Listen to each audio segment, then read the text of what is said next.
Yes, so I'm going to stick with Nigerian players that scored a lot of goals this weekend, and I'm going to start with Paul Onuachu.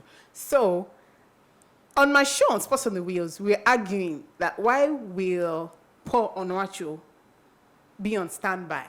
And why will he not be on standby? He just scored his 27th goal And over so? the week, And so? the weekend. I'm not saying. My question is, if you have a player that is in form, that is performing well, why should he be on standby? That's my question. Why are we making this Paul Onuachu case look like it's a very unique, or this is the first time this is happening? So for those people who have memory loss. For those who don't know. For those people who have memory loss, let's travel the road a little bit.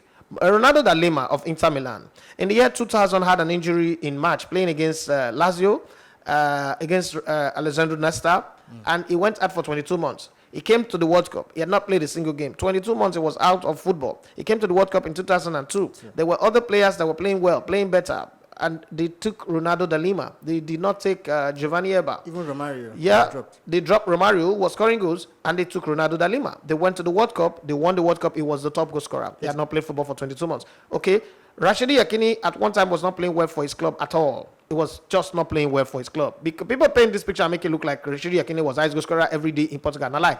Richard Owobokere was Nigeria's most informed player. He had 34 goals to his name. He was banging goals left, front, right, back, and back. Daddy, Richard Owobokere came in, and don't translate it in Yoruba. He's a Rivers person, so focus on the Rivers name. And he was never invited. The few games he was invited, he flopped. We beat South Africa here in Nigeria 4-0. We went to Joburg. Richard Owobokere was there. In him an empty net. He didn't play. There was a certain Peter Ije.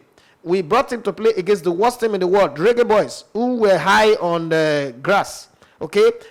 Peter Ije could not trap ball. It's not like Peter Ije. It's not good. Peter Ije had scoring record that is untouchable. I mean, if he was a white man, I'm sure they would build a statue of him. He had led about 4 different clubs from relegation to the top. He had top scored in different leagues. He was the top goal scorer. I played in Sweden, so I know how they worship Peter Ije. But he came to play for Nigeria against Jamaica, and he didn't play well. Okay, we've also seen this Paul Onuachu that we're talking about. We've seen him play for Super Eagles. It's not as if we've not seen him play. They've not given him chances, and a lot of people say they play him wide. A lot of people say they play him out of position. They don't give him enough time. Listen.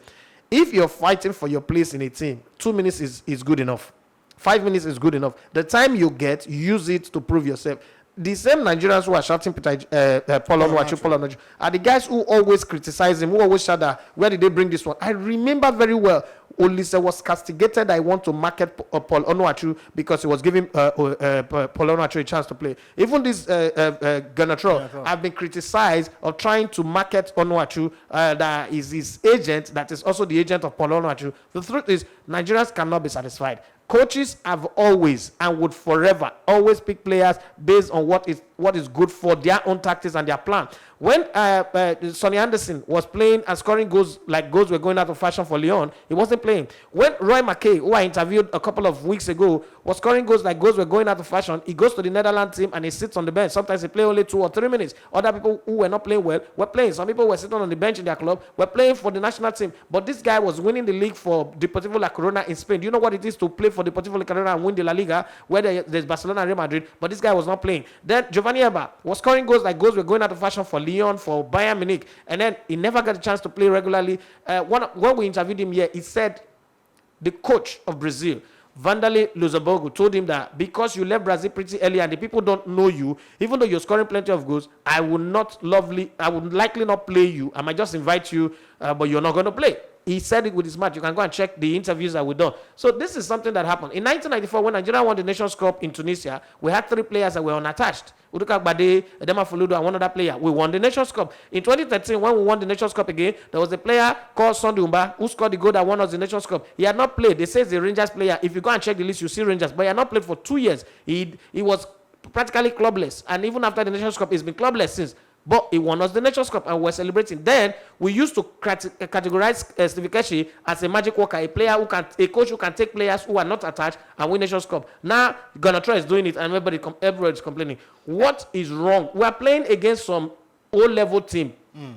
We can use anybody to play. We don't need Onuachu to win it. I'm not against Onuachu, but people should let Genort Rohr do his job. He's the guy that will pay to do the job. If he fails, then we can sack him. I think, aside that, Paul Onuachu has been given a chance, just like you said. But he hasn't taken. Some people say that Genort Rohr has not played to his strength. I'll be like, plays to his strength. How? For us to start playing route one football, or is that his strength? Yes, that's his strength. I don't understand. Lump the ball up. Lump the ball up. Exactly, that's what people keep saying. So even at that, And then when Onuachu scores with that return football, Nigerians will say they're not playing well. The football is ugly. It's ugly, yes. And people should go and shut up. And we still have Victor Osimhen in the team. So who is even more bad than Onuachu, who can give you more variations in his game than Paul Onuachu. So for me, Genort Rohr should be left to do his job. Simple. You are listening to Elegbete TV Radio.